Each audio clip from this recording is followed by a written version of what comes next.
Ce message vous est présenté par l'Assemblée chrétienne Le Tabernacle. www.letabernacle.net.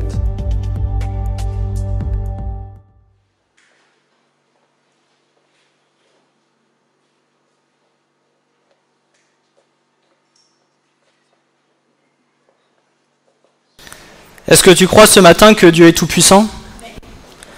Est-ce que tu crois que tout est impossible à Dieu ? Que rien ne lui est impossible ? Est-ce que tu le crois dans ton cœur ? Pas seulement dans ta tête, mais dans ton cœur. Nous venons de le chanter.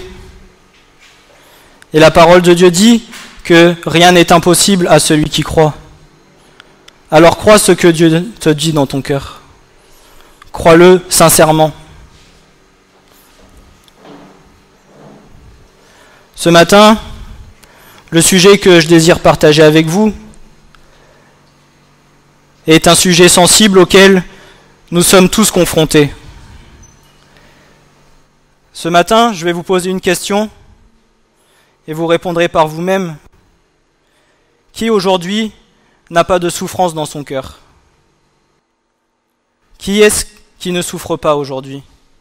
Qui est-ce qui n'a pas de petits recoins cachés, de petites souffrances cachées que vous voulez garder pour vous et ne pas mettre à la lumière devant le Seigneur ?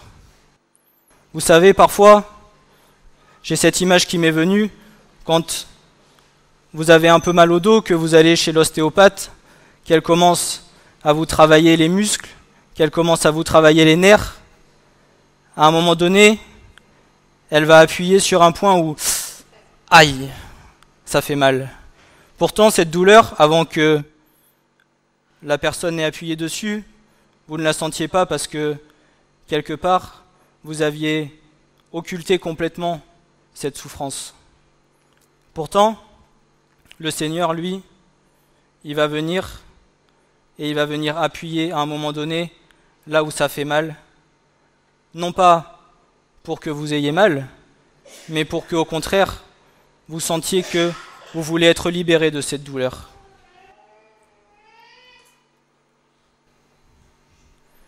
Le titre du message de ce matin, c'est la guérison des souffrances et des blessures du cœur. Parce qu'il y a plusieurs types de guérison. Mais ce sur quoi je veux appuyer principalement, c'est sur les souffrances que nous avons pu endurer, que nous cachons, que nous gardons au fond de nos cœurs et dont nous avons peur de mettre à la lumière parce que nous ne savons pas l'effet que cela peut accomplir. Seulement, ces douleurs-là, ces blessures-là, même si pour vous, vous ne voulez plus y penser, elles sont quand même quelque part gardées en mémoire. Et tant que vous n'aurez pas exprimé cette douleur, tant que cette douleur ne sera pas sortie et que le Seigneur n'aura pas pansé les plaies, alors la blessure continuera de s'infecter et les conséquences peuvent en être plus importantes que ce que vous ne le pensez.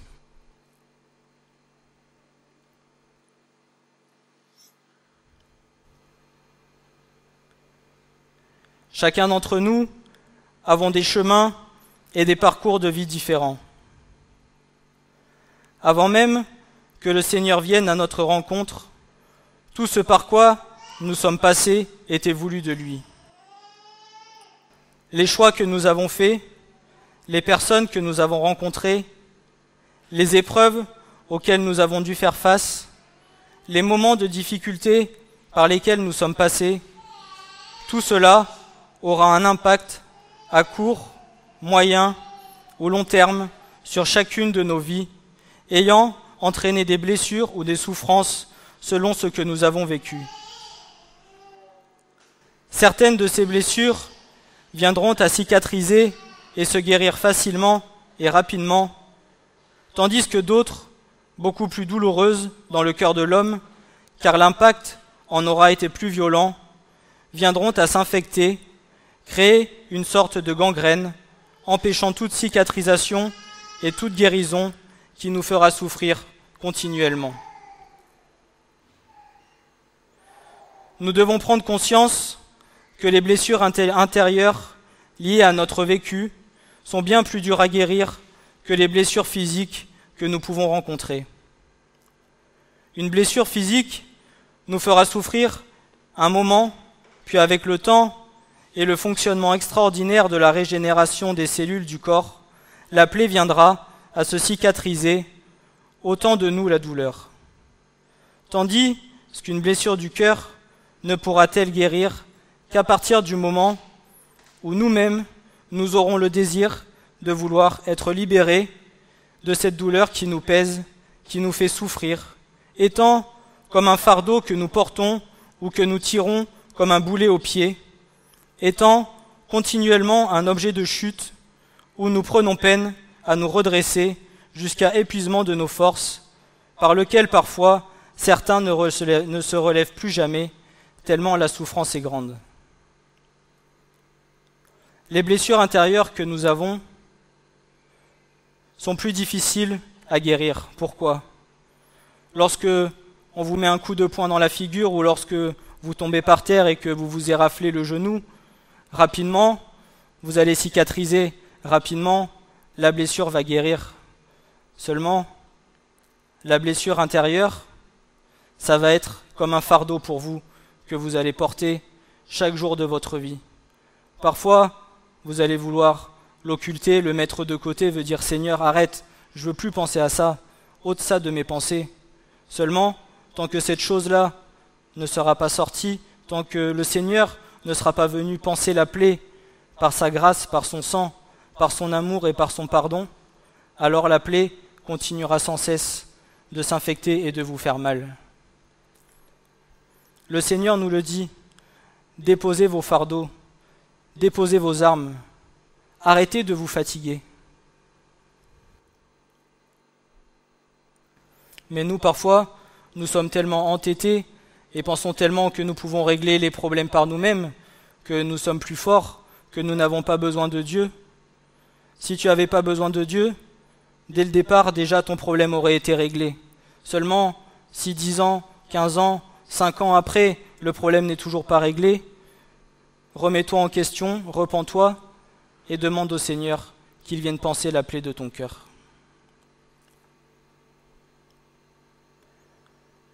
Sans connaître le Seigneur, les hommes ou femmes non convertis, voulant et désirant de tout leur cœur être libérés de ce poids qui pèse, mais refusant l'aide de Dieu, se tourneront davantage vers des solutions terrestres et occultes pour la majorité. Les psychologues, les psychiatres, le yoga, la sophrologie, l'hypnose. Vous avez des personnes dans le monde qui souffrent de douleur, et je sais de quoi je parle.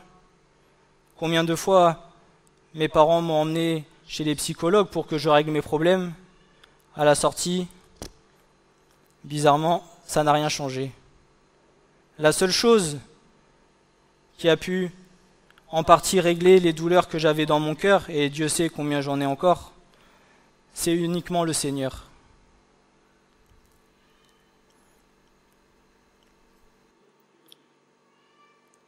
Toutes ces choses leur apportant un sentiment de soulagement, de légèreté, un sentiment d'avoir été libérés de leur poids, tout en ayant récolté des esprits venant de Satan, leur apportant des souffrances bien plus grandes que celles dont elles auront été en apparence libérées.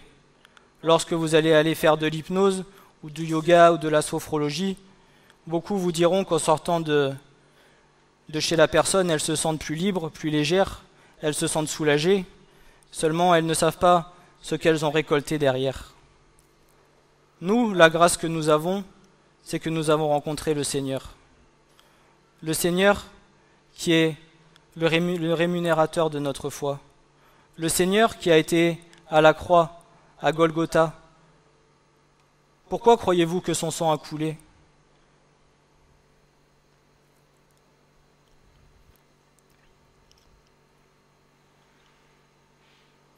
Nous avons reçu la grâce, d'avoir reçu l'esprit d'adoption par le Saint-Esprit.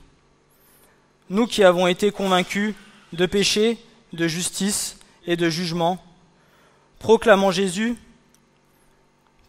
Jésus-Christ comme notre Seigneur et notre Sauveur, que faisons-nous de toutes nos blessures et de toutes nos souffrances, nous empêchant de grandir et d'avancer dans la foi? Parfois, vous aurez d'autres personnes qui vont, pour oublier leurs souffrances, qui vont prendre la fuite. Elles souffrent tellement qu'elles vont laisser leur fardeau, qu'elles pensent laisser leur fardeau là où elles sont, et qu'elles vont partir ailleurs, dans un autre pays, dans une autre ville, pensant que le fardeau va rester là où on est parti, et que là où on ira, nous serons libérés.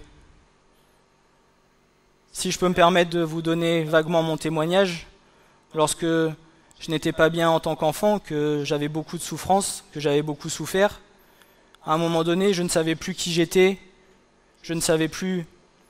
j'étais complètement perdu. J'en avais marre, je suis parti, j'ai pris l'avion, je suis parti au Canada. 7500 km, j'ai traversé l'Atlantique en me disant, là-bas, je serai bien, je n'aurai plus aucun problème, une nouvelle vie commence. Seulement, vous pensez peut-être vous éloigner, mais le Seigneur, lui, il est partout. Vous pouvez même aller en Antarctique si vous voulez, le Seigneur pourra vous trouver. Et pour ma part, c'est à 7500 km de là où je suis parti que le Seigneur est venu me chercher. Et pendant tout ce temps, le Seigneur a préparé mon cœur, parce que la première fois, je n'avais pas trop entendu parler du Seigneur. Et ne le sachant pas, pendant ce temps, je chantais des louanges au Seigneur parce que les personnes inconverties écoutaient une radio chrétienne où des louanges du Seigneur passaient. Sans le vouloir, le Seigneur avait préparé mon cœur et pendant ce temps, je savais que des personnes priaient pour moi. Et lorsque je suis venu dans cette église et Francis et Yvette m'ont dit « Veux-tu que je prie pour toi ?» J'ai dit oui. Ils ont prié. Ils ne me connaissaient pas et leur réponse après avoir prié pour moi avait été « Tu as beaucoup de souffrances. » Et là, les souffrances remontent et vous lâchez tout. Et vous vous dites « Seigneur, comment est-ce possible ?» Je suis reparti et là le Seigneur a travaillé mon cœur. Le Seigneur m'a poussé vers lui, il m'a aidé à prier, à faire sa rencontre. Et étant jeune converti, j'ai demandé conseil auprès de Francis en lui disant « Est-ce que je dois rentrer ou est-ce que je dois rester là-bas ?» Francis étant quelqu'un qui nous disait toujours « Appuyez-vous sur Dieu et non pas sur moi », m'a répondu ceci « Écoute ton cœur ». De façon à ce que ce ne soit pas lui qui me dise quoi faire, mais à ce que ce soit moi qui cherche ce que Dieu voulait pour moi. Et la volonté de Dieu était que je sois ici. Donc vous voyez, la souffrance du cœur, vous pouvez penser partir à 7000 km et vous dire « je change de vie, je repars à zéro », mais tant que la souffrance intérieure n'est pas réglée, vous pouvez partir n'importe où vous voulez, ça ne changera rien.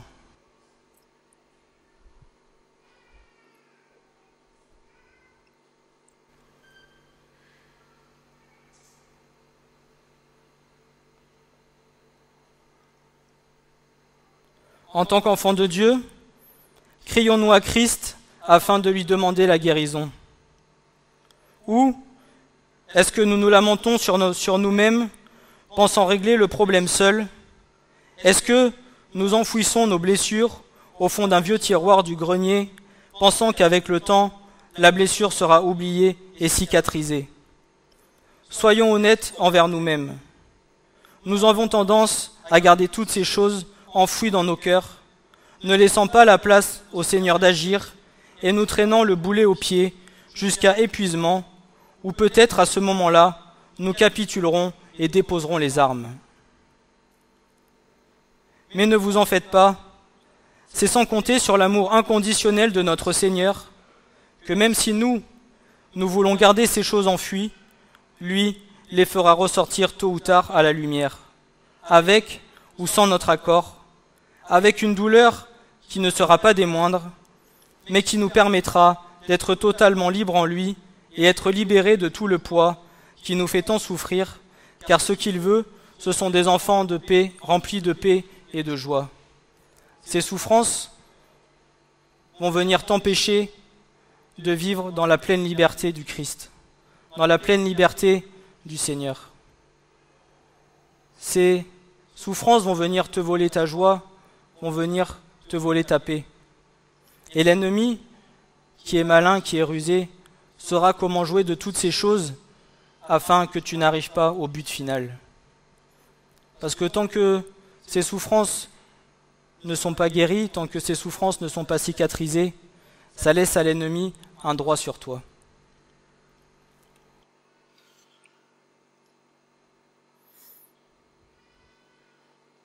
Alors quelles sont les origines et le dégât des blessures dans le temps? L'origine et l'ancienneté de nos blessures va être différente pour chacun d'entre nous. Pour certains, elles remonteront jusqu'à leur enfance, et pour d'autres, ce sera plus tard. Une ou des situations vécues d'ordre physique, comme une maltraitance, un abandon, des violences sexuelles, la perte d'un proche, bien que l'origine soit physique, elle en vient à former une souffrance psychologique et intérieure dans le cœur de cette personne, puisqu'elle aura dû subir les situations sans les avoir choisies ou sans avoir eu son mot à dire. Parfois, il y a des souffrances qui vous sont infligées, qui ne viennent pas de vous. Ce n'est pas vous qui avez choisi ces choses, mais pourtant, vous êtes passé par là. Et ces souffrances, elles sont là, et elles restent à l'intérieur, et elles vous font souffrir continuellement. Pour d'autres, elle sera d'ordre moral. La discrimination, le harcèlement moral, le rejet, les réflexions inappropriées et injustes, les moqueries. Toutes ces choses, qui pourtant n'ont aucune action physique, peuvent être bien plus graves et plus dévastatrices qu'un coup de poing en pleine figure.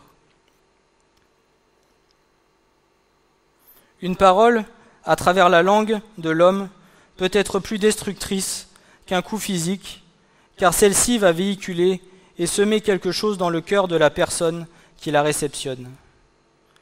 Vous avez parfois des paroles verbales que vous pouvez recevoir d'une personne qui vont être beaucoup plus dures et qui vont vous faire beaucoup plus de mal qu'un simple coup physique. Si vous regardez les temps d'aujourd'hui dans lesquels nous vivons, combien dans les écoles, par exemple, c'est un exemple que je prends, mais il y en a tant d'autres, combien d'enfants souffrent de harcèlement à travers les réseaux sociaux, à travers les moqueries, à travers toutes ces choses. Combien souffrent? Et certains, ne sachant plus par quelle issue se débarrasser de ça, vont jusqu'à l'acte final à se suicider. Combien on peut entendre de petits enfants parce qu'ils sont roux, parce qu'ils sont gros, et même des fois vous ne savez même pas pourquoi ils sont le bouc émissaire de la classe. Les enfants vont tellement souffrir que pour ne pas aggraver les choses, ils n'iront pas en parler à leurs parents, ils gardent ça à l'intérieur d'eux jusqu'à ce qu'ils ne sachent plus par quelle issue sortir, à part se donner la mort. Donc vous voyez qu'une parole peut être bien plus grave qu'un simple coup de poing ou qu'autre chose. Et même envers nos enfants, nous devons être vigilants, comme on l'avait cité la dernière fois dans le message, lorsque la parole de Dieu nous dit « Parents, n'irritez pas vos enfants », soyons vigilants dans les paroles que nous disons à nos enfants. Soyons attentifs à ne pas rejeter nos enfants, parce que ça aussi, c'est une souffrance dans le cœur. Lorsque vous avez le sentiment que vous êtes rejeté de vos parents, que vos frères et sœurs sont plus aimés que vous, ça vient semer quelque chose dans le cœur, et à la fin, ce sont des souffrances que le Seigneur doit guérir et qui sont difficiles à évacuer. Alors faisons attention à ce que notre bouche dira, à ce que notre langue dira. Retournons cette fois notre langue dans notre bouche avant de donner quoi que ce soit comme parole. Sachons tout de même que certaines souffrances viennent aussi de ce que nous nous sommes infligés nous-mêmes. Elles sont parfois les conséquences de nos inconséquences à l'égard du péché, desquelles nous avons parfois honte, n'ayant donc point confessé ces choses devant la face de Dieu, en présence de 2 ou 3 témoins, continuent d'avoir un droit sur nous et auquel il est impossible pour le Christ de nous pardonner et de faire son œuvre de purification par son sang, puisque cette chose n'a pas été confessée et mise à la lumière devant la face de Dieu. Parfois, avant que nous rencontrions le Seigneur, ou peut-être même pendant, nous avons peut-être pu commettre certains péchés dont nous avons tellement honte que nous n'osons pas les confesser. Lorsque le Seigneur vient toucher nos cœurs, il y a une certaine marche à effectuer, il y a certaines étapes par lesquelles nous devons passer, et la confession des péchés en fait partie. Mais seulement, si nous gardons ces choses à l'intérieur de nous et que nous ne les confessions pas devant le Seigneur, comment voulez-vous, même si lui le sait, comment voulez-vous que lui puisse agir, sachant que vous n'avez pas confessé toutes ces choses? Et la parole de la foi sauvera le malade, et le Seigneur le relèvera, et s'il a commis des péchés, il lui sera pardonné. Confessez donc vos fautes l'un à l'autre, et priez l'un pour l'autre, en sorte que vous soyez guéris. La fervente supplication du juste peut beaucoup. Jacques 5, versets 15 et 16. Celui qui cache ses transgressions ne prospérera point, mais celui qui confesse et les abandonne obtiendra miséricorde. Proverbe 28, verset 13. Donc vous voyez, celui qui cache ses transgressions ne prospérera point, mais celui qui les confesse et les abandonne obtiendra miséricorde. Si vous voulez obtenir la miséricorde de Dieu, il vous faut confesser toutes ces choses qui peuvent peser sur votre cœur. Même si peut-être vous avez honte, même si peut-être ce sera un cri du cœur, un cri de douleur, des larmes que vous allez verser, n'ayez pas honte, parce que le Christ, lui, il sait ce qu'il veut accomplir avec vous. Et même si vous voulez le cacher aux hommes, à lui, vous ne pouvez rien lui cacher, car il connaît toutes choses.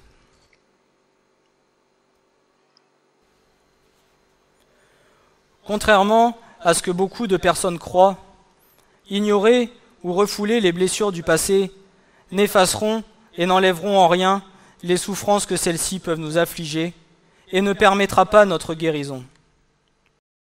Il serait tellement simple que celles-ci puissent disparaître sans aucun effort, simplement en faisant travailler notre subconscient, lui ordonnant de les enfuir au plus profond de nous sans que celles-ci ne ressurgissent un jour. Seulement, les blessures du passé demeureront tout autant douloureuses aussi longtemps qu'elles n'auront pas obtenu une totale guérison. Elles finiront tôt ou tard par se dégrader et engendrer de graves conséquences. Même si d'un point de vue extérieur, tout nous semble sous contrôle, intérieurement, la blessure demeure et l'infection s'accentue. Elles peuvent engendrer la dépression, la rancœur, l'amertume, la haine, voire même un désir de vengeance. Le temps n'a malheureusement aucune vertu thérapeutique. Le seul effet positif du temps s'opère lorsqu'une personne décide véritablement de travailler sur elle-même avec l'aide de Dieu. Et au fil du temps, elle verra un changement dans sa vie. Tu peux te dire, avec le temps, la douleur passera, mais dans le temps, il n'y a que le Seigneur qui peut agir. Peut-être que la guérison ne se fera pas du jour au lendemain, qu'il faudra y aller étape par étape, mais le Seigneur, lui, il sera là pour t'accompagner, pour te tenir la main et pour panser les plaies de ton cœur.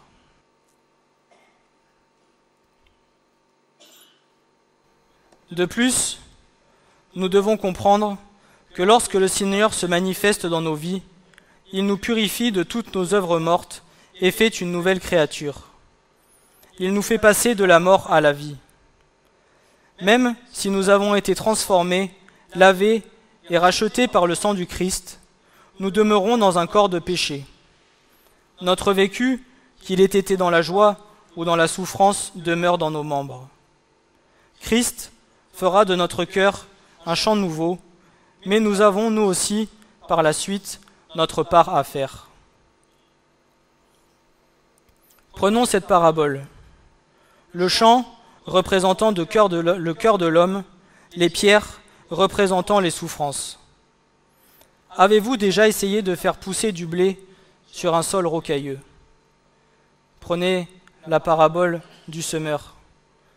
Si les blessures que vous avez dans vos cœurs sont similaires à une grosse pierre qui pèse dans vos cœurs, comment voulez-vous que le Seigneur, lui, y vienne et que sa parole soit semée en vous? Si vous avez posé un grain de blé sur une pierre, vous verrez que ça va être compliqué de le faire germer. Même si vous mettez le grain de blé sous la pierre et que vous reposez la pierre dans le champ, vous verrez que le blé ne pourra pas germer. Lorsque les agriculteurs ont besoin de semer leur récolte, vous regarderez, lorsque les champs sont remplis de pierres, ils passent d'abord et ils enlèvent toutes les pierres afin de pouvoir semer sur une terre noble, sur une terre qui sera capable de recevoir la semence. Alors si dans ton cœur, tu es rempli de souffrance, que tu es rempli de pierres, comment veux-tu que la parole de Dieu vienne faire son œuvre?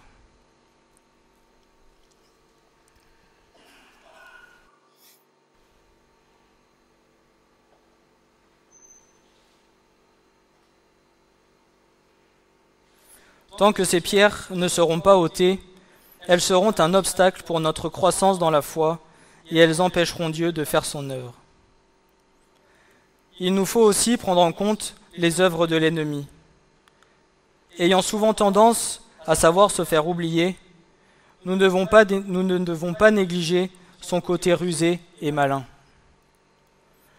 Le fait de ne pas nous libérer de nos souffrances laissera une porte ouverte à Satan pour jouer avec nos sentiments et nos émotions, pouvant nous entraîner dans une détresse que nous ne saurons plus maîtriser et nous empêchant de nous épanouir dans notre foi. Il se fera un plaisir de nous ramener dans notre passé, nous entraînant vers un tourbillon de pensées négatives et ténébreuses afin de prendre le dessus sur notre foi, amenant à un sentiment de culpabilité jusqu'à nous faire croire que ce qu'il nous dit est vrai, se dirigeant vers la dépression et la chute finale si nous ne sommes pas assez affermis. Ne croyez pas que l'ennemi ne vous connaît pas et qu'il ne sait pas jouer de ces choses. Bien au contraire. Parfois, même si vous avez été coupable de certaines situations qui vous auront emmené à la souffrance, par vos pensées, l'ennemi sera presque capable de vous faire croire que ces choses sont arrivées à cause de vous, de vous faire culpabiliser, afin de vous faire chuter pour que vous ne puissiez pas être sauvés par notre Seigneur. Il nous faut être vigilants de tout ce que les pensées peuvent nous apporter, parce que bien souvent, elles vont nous trahir.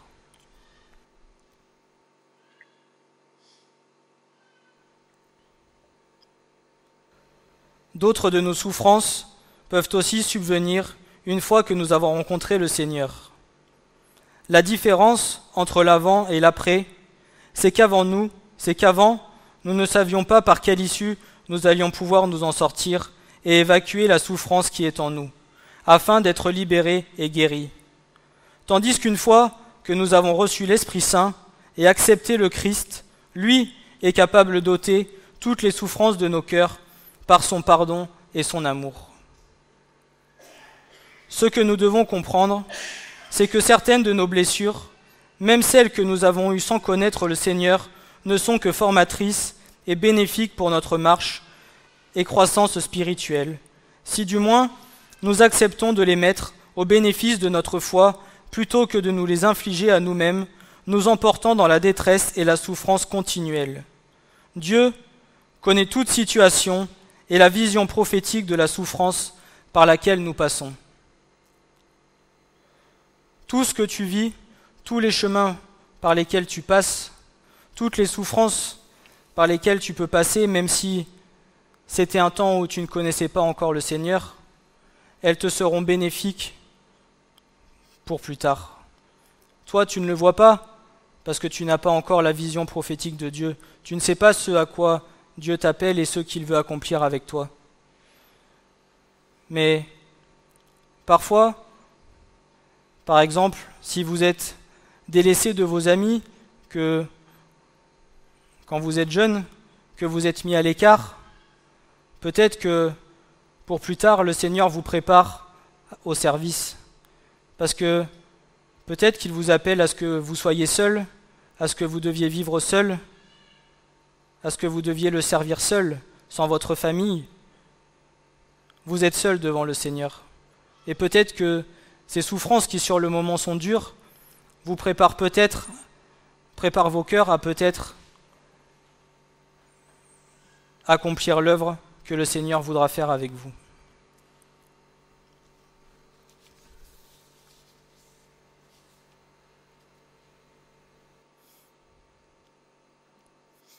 Mais réjouissez-vous, il y a des solutions à tous ces problèmes. La solution, vous la connaissez tous, c'est le Christ. Toutes les solutions à nos souffrances et à la guérison de nos blessures ne se trouvent qu'à un seul endroit, c'est Golgotha, à la croix. C'est là que tout a été accompli. Il n'y a que par l'œuvre du Saint-Esprit, envoyé par le Christ crucifié pour nos péchés, que se trouvent toutes les solutions. Le sang, l'amour et le pardon du Christ sont les remèdes incontestables pour que nous soyons libérés. Seulement, les acceptons-nous? Est-ce que tu acceptes l'aide du Seigneur?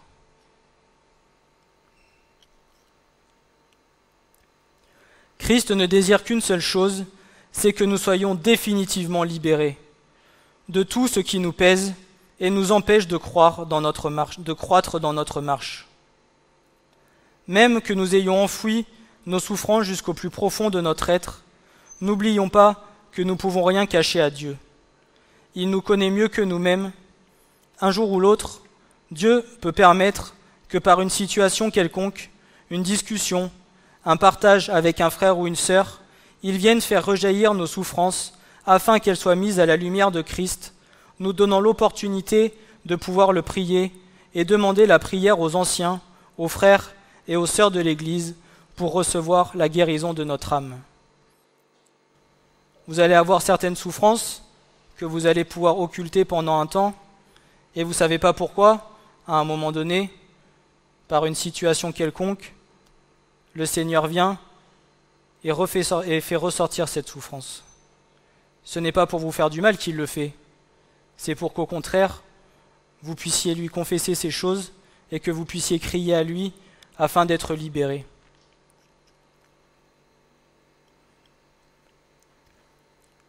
La guérison de l'être intérieur, dans la majorité des cas, ne se fera bien évidemment pas d'une minute à l'autre. Tout comme une plaie qui cicatrise, la plaie ne disparaît pas du jour au lendemain, même si pour certains, elle sera instantanée selon le désir de Dieu. Mais encore faut-il que nous l'acceptions et que nous ayons le désir. Christ ne fera rien sans notre accord et sans que nous lui ayons demandé. Il en est uniquement de notre responsabilité de savoir si nous voulons être libérés ou si nous voulons continuer à nous enfoncer délibérément dans nos souffrances. Mais attention, ne tenons pas Christ pour responsable, car lui a tout accompli et nous a tout laissé. Si tu ne veux pas l'aide du Seigneur, ne viens pas plus tard tenir responsable le Christ de tes souffrances. C'est comme lorsqu'il se présente devant toi, qu'il te dit « Mon fils, j'ai mis devant toi deux chemins, le chemin de la vie et le chemin de la mort. Choisis la vie. Si toi tu veux choisir la mort, il t'en empêchera pas. Mais dans quelques années, viens pas accuser le Seigneur de toutes les souffrances qui t'arrivent. Lorsque le Seigneur remet ta souffrance à la lumière et qu'il te propose la guérison, accepte-la, mets-toi à genoux devant lui, prie, demande-lui que par son sang, il vienne te purifier, il vienne te guérir et qu'il vienne ôter cette souffrance de ton cœur, afin que tu en sois définitivement libéré.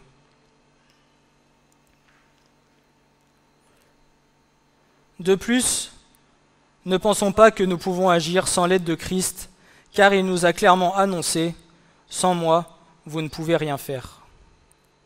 Mettons notre orgueil de côté et acceptons que nous ne puissions pas nous en sortir seuls. Si c'était le cas, il y a bien longtemps que la guérison aurait eu lieu. Même si c'est souvent un processus douloureux, mais assurément un cadeau merveilleux de la part du Seigneur, acceptons-le, car ayons conscience que ceux du monde n'ont pas cette grâce. Je ne sais pas si vous vous rendez compte de la grâce que nous avons. Le Seigneur nous a tout laissé dans sa parole. Ceux qui sont dans le monde n'ont aucune issue parfois, ne savent pas vers qui se tourner. Ils vont peut-être aller en parler à un proche de leur famille ou à un ami, et peut-être parfois même cet ami-là va venir le trahir et aller en parler à un autre, et au final ça finira par des moqueries. Donc vous pensiez vous libérer en allant le partager à quelqu'un qui compte pour vous, et au final, derrière vous êtes trahi et la souffrance est d'autant plus grande. Tandis que le Christ, lui, ne vous trahira jamais. Nous avons cette grâce de pouvoir nous tourner vers lui. Alors, n'hésitez pas, si votre souffrance revient, mettez-vous devant le Seigneur et confessez-lui ces choses. Confessez-lui non pas la cause de vos souffrances, mais la souffrance elle-même.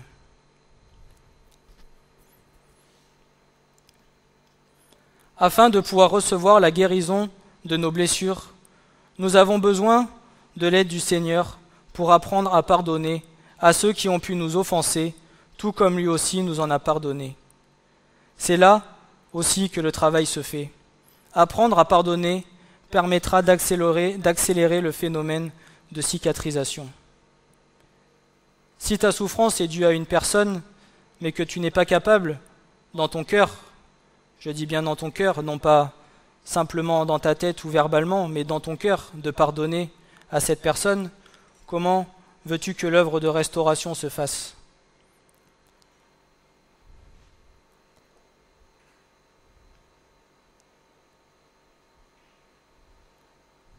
Tous nous disons dans le Notre Père, « Seigneur, pardonne-nous nos offenses comme nous pardonnons aussi à ceux qui nous ont offensés. » Alors pardonne à celui qui t'a offensé, comme le Christ, toi, t'a pardonné. Matthieu 6, versets 14 et 15. « Car si vous pardonnez aux hommes leurs fautes, votre Père céleste vous pardonnera aussi à vous. Mais si vous ne pardonnez pas aux hommes leurs fautes, votre Père ne pardonnera pas non plus vos fautes. » Parfois, nous allons craindre l'action de guérison de Christ sur nos vies, car sa puissance est tellement grande que nous pouvons avoir comme un sentiment d'appréhension de ce qu'il va le faire en nous. Seulement, la crainte ne vient pas de Dieu. Ne crains pas, mais crois seulement. Marc 5, verset 36. Car tout est possible à celui qui croit. Ce sentiment d'appréhension est l'œuvre du diable afin que nous ne soyons pas entièrement disposés pour que le Saint-Esprit puisse venir faire son œuvre de guérison et de restauration. Le cri du cœur, à travers la prière du juste, est un acte de libération. Lorsque notre souffrance est mise à la lumière et refait surface dans nos vies, il est important de l'extérioriser afin d'être libéré du poids qui pèse et que les anges dans le ciel entendent les cris de détresse. Il en est de même pour toutes sortes de souffrances ou de blessures. Prenez le psaume 34, versets 18 à 23.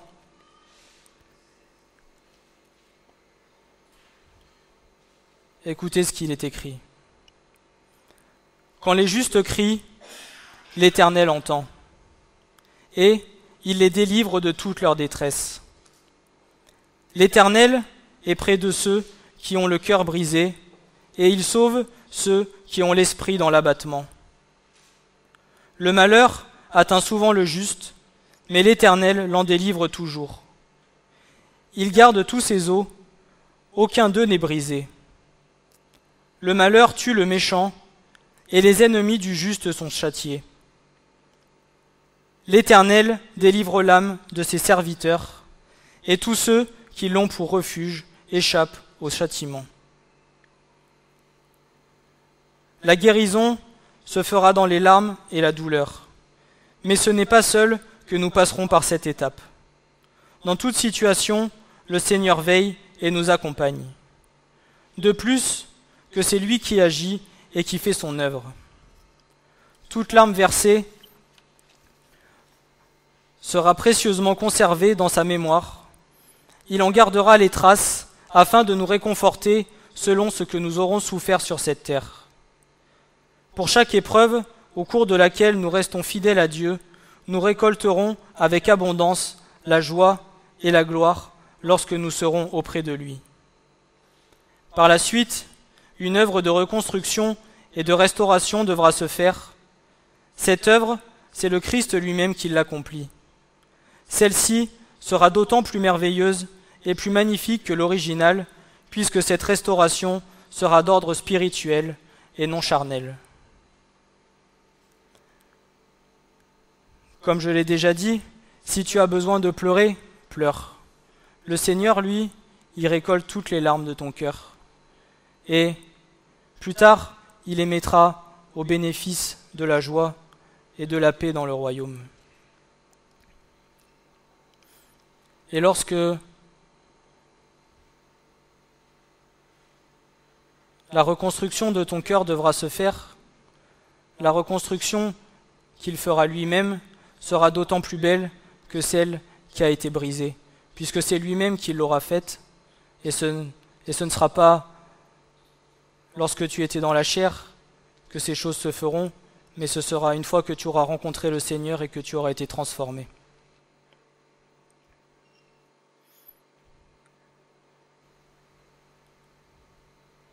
Garder nos souffrances enfouies au-dedans de nous, sans laisser la place au Christ d'agir, est comme une automutilation, attristant le Saint-Esprit, car c'est comme un refus d'obtempérer pour laisser la place au Seigneur, afin qu'il puisse faire de nous des vases d'honneur pour la gloire de son royaume. Il nous faut comprendre que, contrairement à nous, tout le travail que le Seigneur entreprend sur chacune de nos vies n'est pas en vain. Dans chaque situation que nous passerons, il y aura une leçon et une édification à en tirer. La souffrance peut être utilisée pour éprouver et fortifier notre foi, afin de voir si nous lui sommes vraiment fidèles. À travers cette souffrance, notre foi en Christ est fortifiée. De plus, nous pourrons voir les fruits de l'Esprit fructifier en nous. La patience, la persévérance. La souffrance va souvent emmener à l'épreuve, et l'épreuve, à la fin, tu récolteras le fruit. Parce que souvent, nous avons besoin de persévérance, nous avons besoin de patience aussi, parce que les choses ne se font pas du jour au lendemain. Et le Seigneur, lui, se sert de tout cela afin que tu puisses porter du bon fruit. Même si sur le moment, c'est dans la douleur, celle-ci, le Seigneur, la transformera en joie et pourra nous permettre de témoigner et de venir en aide à une personne qui sera dans le besoin, car elle passera ou sera passée par la même situation, mais n'a pas encore reçu la guérison. Si toi, tu as eu des souffrances dans ta vie que le Seigneur a permis que tu sois guéri, et que aujourd'hui, même si tu as encore la cicatrice, mais la blessure n'est plus là, ne sais-tu pas si le Seigneur mettra peut-être sur ton chemin un frère ou une sœur qui vivra par la même situation et à laquelle tu pourras venir lui apporter ton soutien et tes conseils, venir prier pour lui, afin que lui aussi puisse avoir la grâce d'être libéré de cette souffrance. Nous sommes tous des témoins vivants pour le Seigneur.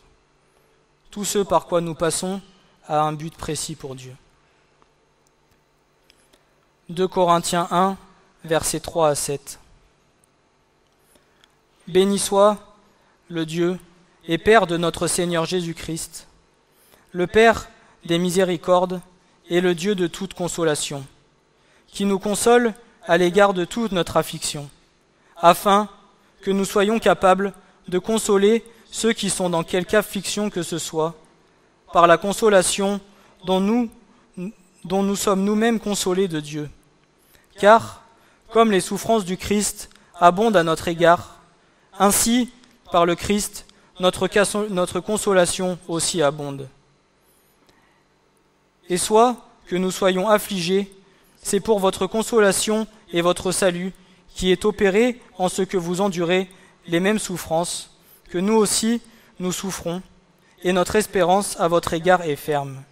Soit que nous soyons consolés, c'est pour votre consolation et votre salut, sachant que, comme vous avez part aux souffrances, de même aussi vous avez part à la consolation. Même si la cicatrice est toujours présente dans le cœur, la douleur, elle, est passée. Malgré les blessures et les souffrances que les épreuves de la vie nous procurent, il nous faut avoir un seul objectif en tête, croître dans le Christ et dans sa justice, afin d'être agréable et soumis à lui. Le but que nous devons tant désirer dans nos cœurs est d'essayer d'arriver au plus près de la stature parfaite de Christ. C'est pour atteindre ce but, parce qu'il connaît chacun des moindres recoins de nos vies, de nos caractères, de nos défauts, de nos faiblesses, qu'il sait le chemin par lequel nous devons passer. Toute épreuve de la vie est faite pour que nous soyons façonnés comme lui l'aura désiré et que nous soyons semblables à son image. Ce que veut le Seigneur de toi, de moi, c'est que nous soyons dans la paix et dans la joie. Peu importe les souffrances par lesquelles nous sommes passés, il veut que nous en soyons guéris et libérés. C'est par l'œuvre merveilleuse de la croix qu'il nous a accordé pardon, miséricorde, purification et guérison par le don de sa vie, afin qu'aujourd'hui nous soyons dans l'allégresse pour lui rendre toute la gloire que nous lui devons. Prenons conscience du fait que ce qu'il y a de véritable dans notre foi aura pour résultat la louange, la gloire et l'honneur lorsque Jésus-Christ apparaîtra.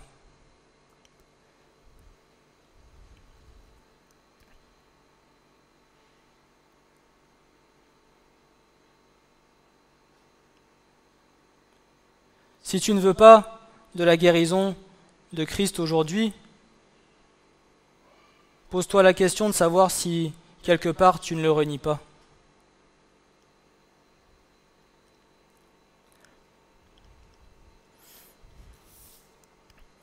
Pour conclure, le passage du prophète Ésaïe, au chapitre 53, versets 3 à 7.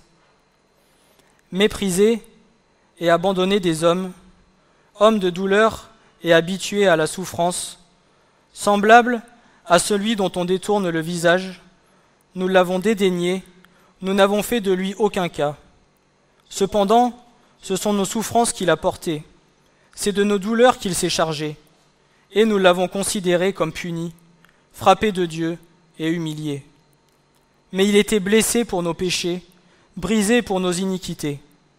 Le châtiment qui nous donne la paix est tombé sur lui, et c'est par ses meurtrissures que nous sommes guéris. Nous étions tous errants comme des brebis, chacun suivant sa propre voie. Et l'Éternel a fait retomber sur lui l'iniquité de nous tous. Il a été maltraité et opprimé, et il n'a point ouvert la bouche, semblable à un agneau qu'on mène à la boucherie, à une brebis muette devant ceux qui la tondent, et il n'a point ouvert la bouche. Amen.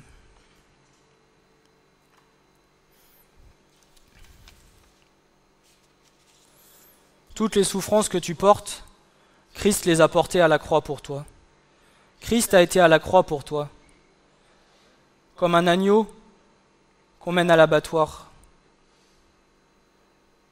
Et la seule chose qu'il a demandé, c'était à boire. Il n'a pas ouvert sa bouche. Il a accompli la volonté parfaite de Dieu. Alors, toi, si aujourd'hui tu as besoin de guérison, si tu as besoin que le Seigneur vienne panser les plaies de ton cœur, sache qu'à la croix, il a tout accompli et il est là pour que aujourd'hui tu puisses être libéré de toutes ces choses qui te pèsent, afin que tu puisses être pleinement libre et que tu puisses accomplir pleinement la volonté qu'il désire faire avec toi et ce vers quoi il veut t'amener.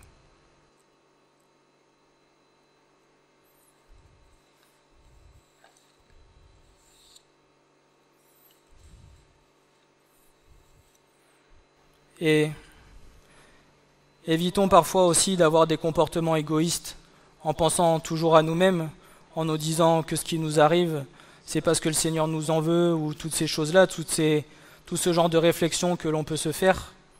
Ne pensez pas qu'à vous, mais plutôt pensez à ce pourquoi le Seigneur a fait ces choses.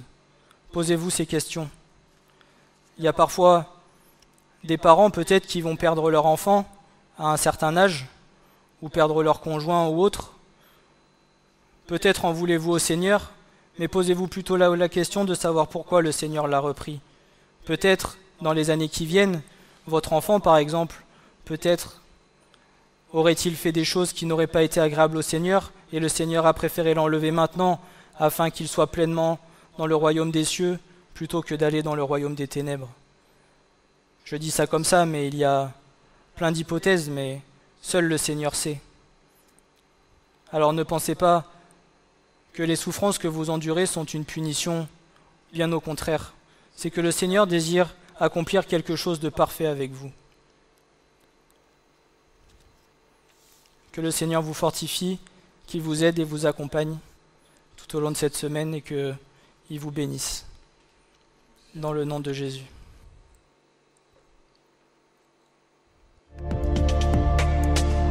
Ce message vous a été présenté par l'Assemblée chrétienne Le Tabernacle.